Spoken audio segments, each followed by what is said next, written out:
It's a wonderful feeling to have a partner.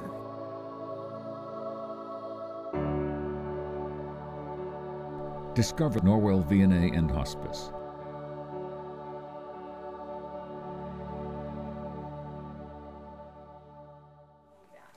It's a very similar vac. This is what the unit looks like.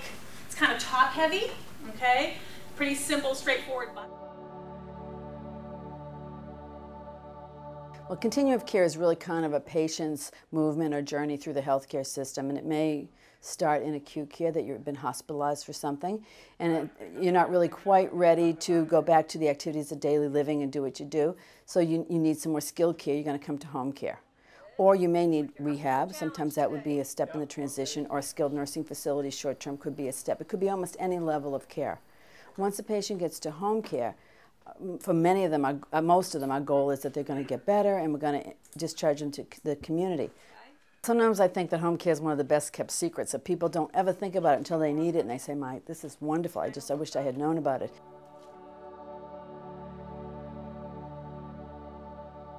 So it's for home health aides, homemaker companions, nurses, physical therapists, occupational therapists, geriatric care managers, and we can talk about that. Whatever they might need. It's private pay. Private pay for services that insurance will no longer pay for, because now maybe the client, we call them clients in private pay because they're no longer patients, the insurance maybe won't reimburse the care anymore because they've plateaued or become chronic. What's nice is we're nurses who run this particular company, so we know when a patient might be qualified for certified services again. So we keep them in the continuum of care and hopefully reduce the rehospitalization for the patient, client.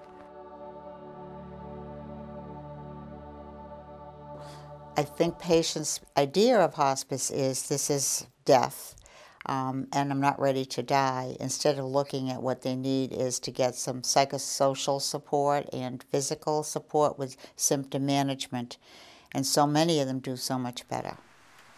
I think there's almost an inner peace that they're getting some support, and this is the time that if they do have issues with family, we have a chaplain and a social worker that can help them work that through.